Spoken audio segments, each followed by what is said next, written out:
É a mega, super, ultra revisão da Física C, hein? É aquela que é a mais nova pra gente. Mas nós vamos dominar com classe ela, porque não tem muita coisa, cara. Pensa bem. Como é que eu calculo a quantidade, agora não é de calor, hein? A quantidade de carga elétrica de um corpo? Eu pego o número de partículas elementares e multiplico pela carga elementar. A carga elementar é a carga do próton, é a carga do elétron, mais ou menos 1,6 vezes 10 na menos 19 coulomb. Lembra? Como é que eu faço para eletrizar um corpo? Quais são os 3 processos de eletrização? Atrito, contato, indução, que bonito. No atrito, características. Sinais opostos. Uou! Né? Porque um ganha e outro perde, então é o oposto. Um ganha 3, outro perde 3. Mesmo módulo. Parabéns. Eletrização por contato. Mesmo sinal, que é uma contaminação. E se os corpos forem idênticos, as cargas são divididas identicamente. 1000 corpos idênticos, um deles está carregado, os outros neutros. Encosta todos os 1000, afasta. Cada um vai receber a mesma carga. A não ser que um desses 1000 corpos esteja no interior. Porque as cargas tendem a se afastar, os iguais se repelem. E aí o cara do meio não vai ganhar carga nenhuma, porque as cargas vão se repelir e querer ficar uma para longe da outra. Interessante, então na verdade, se a gente for eletrizar os corpos, muitos corpos, tem que tomar cuidado com a posição deles, né? Certo? Então vamos diminuir. 3 corpos, um do ladinho do outro, vai lá, encosta eles, afasta, divide as cargas por 3. Professor, se 2 corpos estiverem carregados e um neutro, ué, tu soma a carga daqueles 2 e divide por 3. Simples assim. Né? Eletrização por indução. Tem um corpo neutro e já tem um corpo carregado. Esse corpo carregado, a gente aproxima do corpo neutro, mas não encosta. Esse corpo carregado é chamado de indutor. E aí o outro fica... Se, por exemplo, o indutor é positivo, quando eu aproximo o neutro, os opostos, os elétrons são atraídos, aqui fica com sem elétron, ele continua neutro. E aí o que eu faço? Faz o fio terra, mantendo o indutor próximo, espera poucos milissegundos, pode desconectar. Ao desconectar, já que atraiu elétrons da Terra, que é um corpo gigantesco que não se incomoda de perder uma meia dúzia de elétrons, uma meia dúzia de bilhão de elétrons, e aí então o corpo ficou negativo. Então na eletrização por indução, os corpos adquirem cargas com sinais opostos. Lembrando que se eu tenho um condutor, já que os opostos e os iguais, se é um condutor carregado positivamente ou negativamente, esse excesso sempre fica na parte externa. Porém, se é um pedaço de borracha que eu eletrizei por atrito, a carga fica acumulada naquele local. Ela não se espalha. Faz sentido, né? O material é condutor, ele permite que as cargas fluam por dentro dele. O outro material é isolante. Se as cargas foram colocadas, elas ficam ali. Certo? Então é bacana saber que isso aqui representa um corpo condutor isolado, eletrizado. Isso aqui representa um isolante eletrizado. Certo? E o isolante é legal, eu posso eletrizar ele com mais num cantinho e com menos no outro até. Certo? Beleza? Aqui não tem como, né? Se eu acrescentasse cargas positivas ali, ia se anular com algumas negativas, elas iam se redistribuir e continuava ficando tudo negativo. Certo? Legal, tem uma revisão que há tempo faz que a gente viu isso, cara. É um tempão já. Bom, aí quando nós nos familiarizamos com essa ideia de carga elétrica, nós começamos a estudar se elas fazem força uma na outra ou não. Aliás, antes disso até era bacana lembrar que se eu pego uma carga fixa, pontual, e pego uma outra carga positiva, chamada carga de teste, e se eu esquecer das outras forças do mundo e soltar essa carga positiva próxima de outra positiva, como as cargas iguais se repelem, nós veríamos essas linhas indicativas da trajetória, né? Que são chamadas de linhas de campo. Linhas de campo elétrico, porque se fosse um ímã, essas linhas seriam linhas de campo magnético. Se fosse um planeta, seriam linhas de campo gravitacional. E as linhas de campo gravitacional são sempre convergentes, né? Tudo bem? Porque massa atrai massa, beleza? Se fosse negativa, só ia ser convergente, não muda nada. Se tiver uma positiva e uma negativa, aí elas ficam deformadas, não fica bonitinho assim como a gente acabou de ver. Quais são as propriedades das linhas de campo? Além de... parabéns, nunca se encontram. Essa é a primeira coisa que o cara tem que lembrar, parabéns. Além de representarem a trajetória de uma partícula elétrica positiva, elas representam a trajetória de uma partícula positiva. Jamais se cruzam. Nascem nas cargas positivas e morrem nas negativas. Quanto mais próximas as linhas de campo, mais intenso é o campo. Por isso que aqui onde elas estão chegando, ó, que estão todas próximas, é mais intenso. Aqui, como elas se afastaram um pouquinho, é menos intenso. Outra coisa, as linhas de campo são sempre tão ao vetor campo elétrico, né? Que a linha de campo está representando como é que está o formato do campo elétrico. Se eu quiser saber o campo elétrico numa posição daquele campo, eu tenho que ter uma setinha, que é o vetor campo elétrico. E assim como a velocidade é tangente à trajetória, assim como o campo magnético é tangente às linhas de campo magnético, assim como a força gravitacional é tangente às linhas de campo gravitacional, o campo elétrico é tangente às linhas de campo elétrico. Ou seja, vai ter linhas de campo de um monte de coisa. O vetor é sempre tangente a essa linha, não interessa do que essa linha trata. Olha que interessante. Legal. Tudo revisão lá de tempos atrás. Agora que nós revisamos essa ideia de campo elétrico, antes de aprender a calcular esse campo elétrico, vamos lembrar que o Coulomb deu uma coladinha do cara que inventou a lei da atração das massas, o Newton. O Coulomb deu uma coladinha do Newton, né, e descobriu a lei de Coulomb, que é a lei usada, a fórmula matemática usada para prever a atração ou repulsão de cargas elétricas. Né? Existem estudos físicos que, aliás, até algumas... Existe um problema na lei da gravitação de Newton, né? Essa ideia de que massa atrai massa, existem alguns problemas, tá? Só para tu, de repente, na faculdade lá fui estudar, não me chamar de mentiroso. Quando tu vai tentar explicar o universo como um todo com essa lei de Newton, falha. Não dá para explicar por que as galáxias estão desse jeito que estão. Certo? Aliás, na verdade, isso vai aplicar as leis de Newton até para um pêndulo. Né? Se tu deixar um pêndulo aqui, um pêndulo grande aqui na sala de aula oscilando, certo? Ele não vai ficar oscilando aqui, nessa posição. Se tu chegar aqui amanhã, ele está oscilando assim. Ó. Certo? Isso é chamado pêndulo de Foucault. Né? Na verdade, existem relógios que são feitos assim, né? Tu pode pegar uma catedral grande, pendurar um aramezinho lá no teto da catedral, pegar uma machadinha e pendurar nesse arame e esticar a machadinha. Se for meio-dia, né, tu marca aqui meio-dia no chão e solta. Ela vai ficar oscilando ali, apontando no meio-dia, né? Se tu desenhar um relógio embaixo dessa linha, à medida que a Terra for girando, já que um objeto que anda em linha reta continua andando e a Terra está girando, né? Pela inércia, quando a Terra girar, o objeto vai ficar na mesma oscilação e a Terra girou, né? Então vai começar a mudar a posição em que esse pêndulo de Foucault gira, né? E dá para marcar as horas assim. Legal, né? Eu também não acreditei, só porque uma vez eu tive na França, em Paris, numa catedral que tinha um relógio desse, né? Um dos relógios originais, que eu não sei se não foi o Foucault que inventou, se não me engano, foi outro cara que inventou. Ele estava numa missa lá, viu o pêndulo, ouviu o castiçal lá da igreja oscilando durante a missa, e não estava nem aí para a missa, né? E aí ele teve a ideia, pô, mas se a Terra gira e essa porcaria está oscilando, ela vai tender a oscilar na mesma posição por inércia, a Terra gira, caramba, vai mudar a posição do pêndulo, e dito e feito, o cara criou um relógio baseado nisso. Interessante, né? Tu vê, quando a gente usa as ideias, as teorias newtonianas, não dá para explicar bem esse tipo de fenômeno. Né? Do ponto de é delicado. Então existem suposições para que o universo seja assim do jeito que é, e massa atrai massa.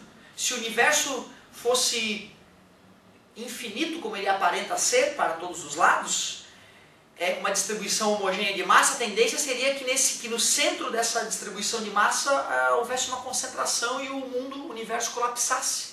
E não existe esse colapso, pelo contrário, as galáxias estão se afastando cada vez mais. Né? Então existe a ideia de que possa haver massa negativa. Se houver massa negativa, espalhada igualmente pelo universo, assim como massa positiva, aí em vez de atrair vai repelir, essas coisas se equilibrariam e daria uma explicação melhor para aquilo que a gente observa astronomicamente falando, entende? E realmente, né, se tu for olhar como a natureza ela é muito, digamos, reversível, né? E fórmulas matemáticas aparentemente relacionam fenômenos absolutamente desconexos, né? que na verdade a gente começa a perceber que não. Na verdade, tanto o magnetismo, quanto o eletromagnetismo, quanto a gravidade são relacionados com o comportamento do átomo. Tudo isso está relacionado. A gravidade, a massa, a carga elétrica, né, o magnetismo, tudo isso na verdade tem a mesma origem, uma origem eletromagnética no interior do átomo, que a gente ainda está tentando desvendar. Né, as maiores mentes do mundo ainda não conseguiram entender completamente isso, essa ligação. Mas então uma boa explicação para o universo ser do jeito que é que possa existir massa negativa. O que seria uma massa negativa? Seria um átomo cujos prótons, na verdade, não são prótons, são uma espécie de próton com carga negativa. E em volta na eletrosfera não são elétrons, são pósitrons, ou seja, elétrons positivos. E o bacana é que a gente tem indícios dessas partículas já pósitrons, a gente faz pósitron em laboratório, né? Um elétron positivo, olha que bacana. Então a antimatéria existe, certo? Mas tu vê, não era nem pra eu ter te falado isso, pra tu não ficar perturbado, né? Mas tu vê, cara, ó, os opostos, os iguais, aqui também. Só que na verdade, como né, na nossa Terra aqui a gente tem muito mais massa positiva do que negativa, a gente nem se dá conta de que a massa negativa existe. Bacana, né? Legal, legal. Mas ó, lei de Coulomb. O que eu posso dizer? Que a força de atração ou repulsão elétrica é diretamente proporcional ao produto das cargas, que é inversamente proporcional ao quadrado da distância, mas depende do... Depende do... Depende da...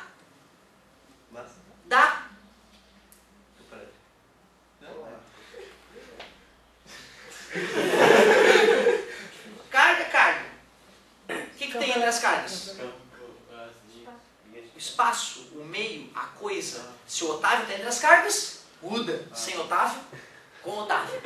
Com, né, madeira, certo? Com aço, com cocô de vaca entre as cargas, lembra? Com nada. Ou seja, depende do meio. Depende do meio. E isso aqui é a constante eletrostática do meio.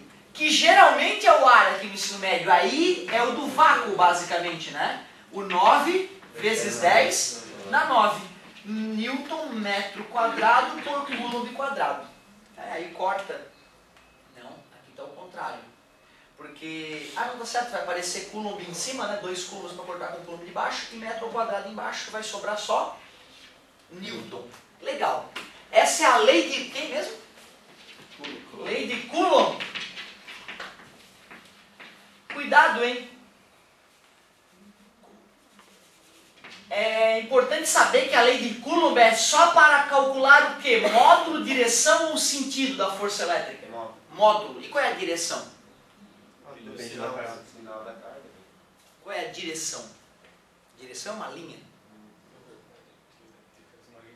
Parabéns, é uma linha que passa pelo centro das cargas. Parabéns. Então a direção da força gravitacional também, né?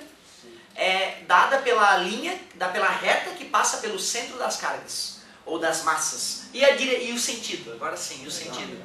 Depende dos sinais. Quando é opostos é o sentido de atração, e quando é sinais iguais é sentido de repulsão. Tudo bem? Revisamos essa ideia. Claro que tem que tomar cuidado com a matemática, porque cargas elétricas não é um númerozinho bonito. Por exemplo, uma carga típica é 2 vezes 10 na menos 6 Coulomb, que seria representado como 2 microcoulomb. Uma outra carga típica, sei lá, 3 vezes 10 na menos 3 Coulomb, ou seja, 3 milicoulomb. Então o aluno que não tem familiaridade com esses símbolos aí, ele vai se complicar nessa parte. Tá? Então é importante lembrar pelo menos esses dois, mili e micro. Mili 10 na menos 3, micro 10 na menos 6. É o mínimo do mínimo para essa matéria. Legal. Só que nós vimos que apenas saber calcular a força elétrica não é o suficiente. Porque tem fenômenos mais delicados para explicar, que exigem mais do que essa ideia de força elétrica. Aí nós começamos a criar a ideia de campo elétrico. Professor, mas tu já não falou de campo elétrico? Não. Eu só falei que existe alguma coisa em volta da carga elétrica e que dá para representar essa coisa com linhas, que a gente chama de linhas de campo elétrico. Mas eu não falei como é que se mede, não relembrei como é que se mede o campo elétrico. Mas vamos ao laboratório, lembra? Pega uma carga fixa no laboratório, escolhe um ponto para estudar e faz um experimento. Vai colocando cargas e anotando a força. Quando dobra a carga de teste, dobra a força, triplica a carga de teste. Quer dizer que essa força Essa origem dessa força vem desta carga que não é a de teste. Tanto que quando eu dobrei a carga de teste, a força dobrou. Se eu dividir a força pela carga usada, eu vou estar medindo o que a carga original está gerando naquele ponto, que é relacionado à distância, é verdade. Mas campo elétrico é tu pegar a força e dividir pela carga de teste usada naquele ponto. Quando eu fizer esse cálculo pessoal, vai servir só para esse ponto, não serve para esse. Não serve para esse. Tudo bem? Poxa, já que é força por carga, qual é a unidade de campo elétrico? Newton por Coulomb, nada demais. Só que será que a gente vai toda a vida ter que fazer uma experiência para definir um campo elétrico nessa vida? Não, né? Tem uma outra maneira, a gente pega a lei de Coulomb e substitui ali, ó. Aí quando eu pegar esse trambolho todo e substituir ali, vai cortar uma carga de cima com uma carga de baixo. Outra maneira de calcular campo elétrico é K vezes Q sobre D ao quadrado. Qual é a diferença mesmo entre a definição e o campo gerado por uma carga?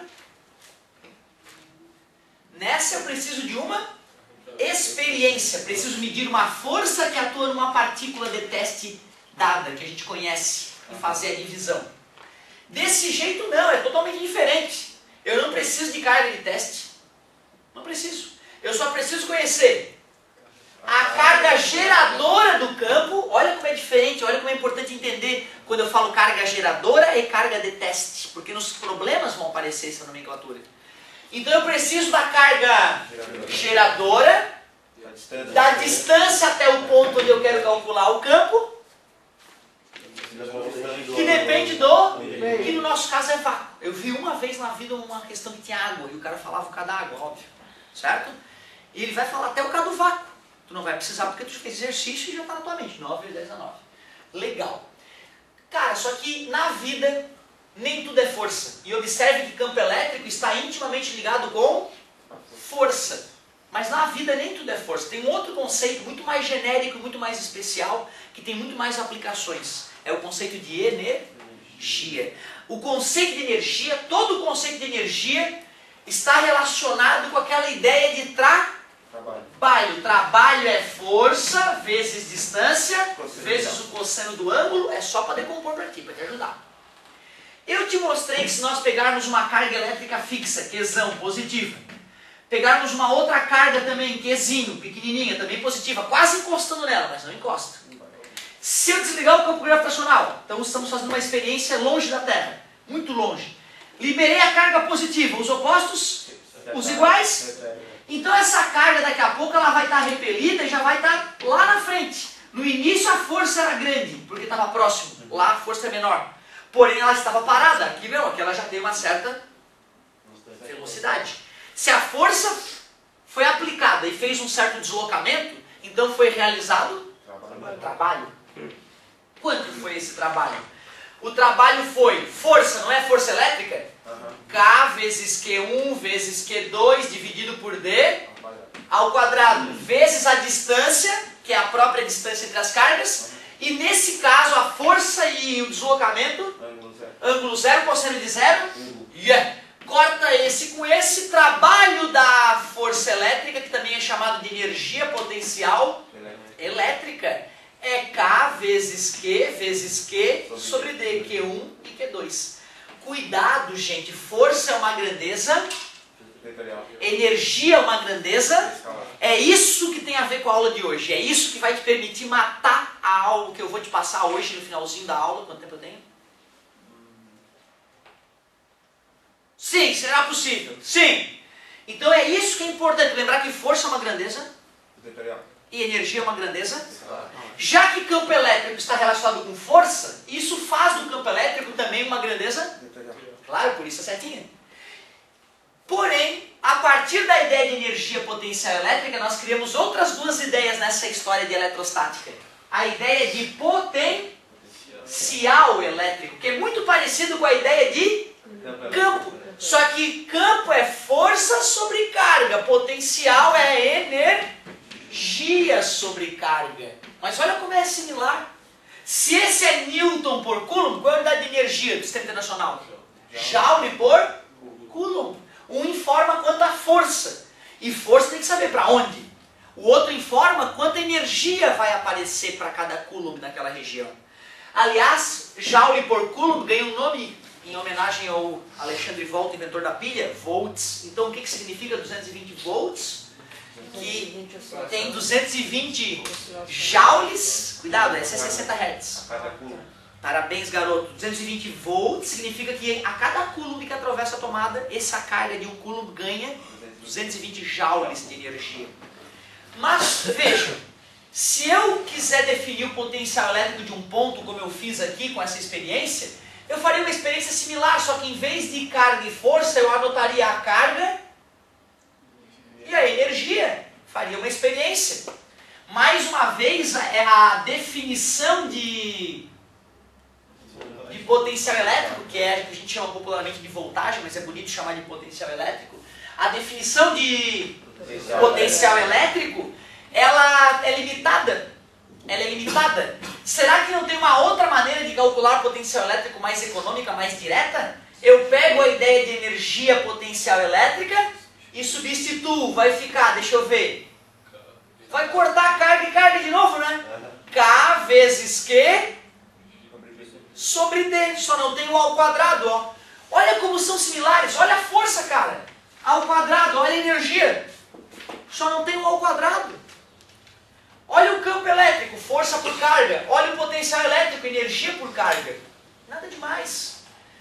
Ou, se quiser calcular campo elétrico gerado por uma carga, pega a carga geradora e a distância. E ó, se tu quiser calcular o potencial gerado por essa mesma carga, a única diferença é que a distância não é ao quadrado. Peraí, energia é uma grandeza? Escalar. Então, potencial é uma grandeza?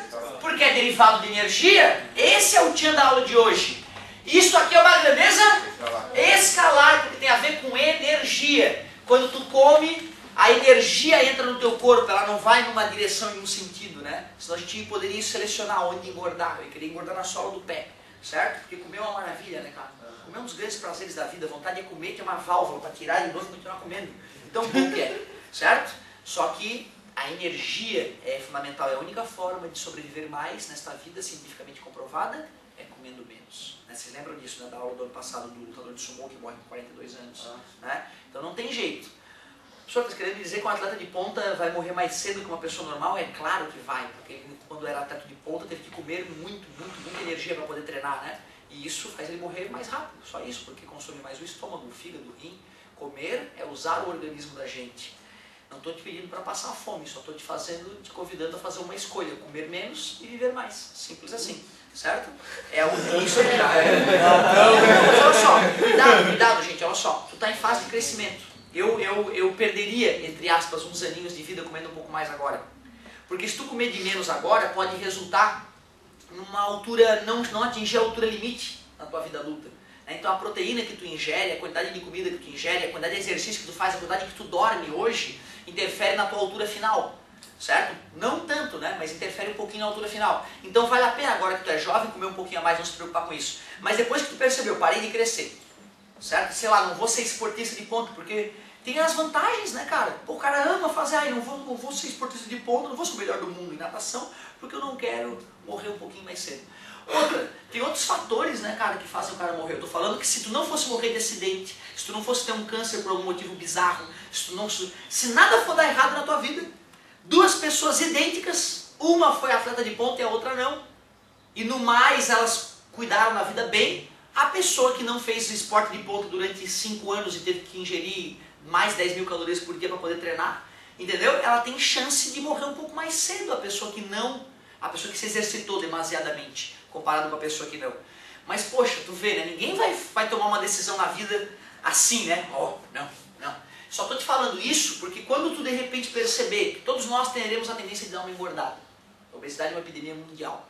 Então é provável que todos nós lá nos 50 anos tenhamos uma pançona de chope. Aquela pança do tio, sabe, de chope. Aquela pança, ela é perigosíssima. Aquela pança revela que as artérias do cara estão entupidas de gordura e que ele está próximo de um colapso. Então é isso que eu estou te dizendo também. Além da história de tu comer demais, a circunferência abdominal é um grande indicativo da tua saúde. Por isso que tu tem que monitorar a tua alimentação. E é uma luta, por causa daquele motivo que eu te falei, do prazer. Cara, quando eu vou comer comida da mamãe, Meu Deus, e ela carrega na manteiga, bicho, é gordurame, e é uma delícia. E a minha vontade, quando eu passo lá as férias, cara, eu engordo 4, 5 quilos. Tem a cana do final de semana e a comida gordurosa da mamãe. Tu imagina, né? E eu digo então, e eu sou um cara magro. Eu tenho essa tendência, né? Mas nem todos são assim. Eu uma hora vou ter que maneirar, certo? Então eu faço esse convite para tu refletir isso, porque é importante. Mas faça uma musculaçãozinha, principalmente quando ficar velho, cara. Certo? Pra poder ter qualidade de vida, poder baixar, para poder fazer sexo com a esposa sem dores, sem a vida ficar ruim. A musculação é uma puta de um esporte. Só não adianta fazer um halterofilismo, porque o cara destrói os ombros, machuca o corpo, tem que comer muito e morre mais cedo. Beleza? Pensa sobre isso, meu. Olha só, galerinha. Olha só. Campo é grandeza? Potencial é grandeza? É o que eu preciso para hoje. Cuidado, hein? Quando a gente olha essas fórmulas, ó, elas são tão parecidas que dá de dizer que V é igual a E vezes D. Vê se tu concordas comigo. Multiplica por D, corta esse com esse, fica igualzinho a esse. Mas essa fórmula só é válida para campo uniforme, ou seja, que tem o mesmo valor em todos os pontos. Cuidado, hein? Só para uniforme. Alguém lembra como é que se cria um campo elétrico uniforme? Parabéns, garoto. Pega uma placa grande, coloca no polo positivo de uma bateria. Pega uma placa grande, comprida, plana, coloca no polo negativo da bateria. Entre essas placas vai ter um campo uniforme. Beleza? Aí tu pode usar aquela relação ali. Bom, então eu só fiz revisão até agora. E é importante essa revisão. Aliás, cara, estavas com dificuldade depois dessa revisão, vale a pena arriscar exercícios dessa parte. Mas agora é o filé. Vamos que vamos!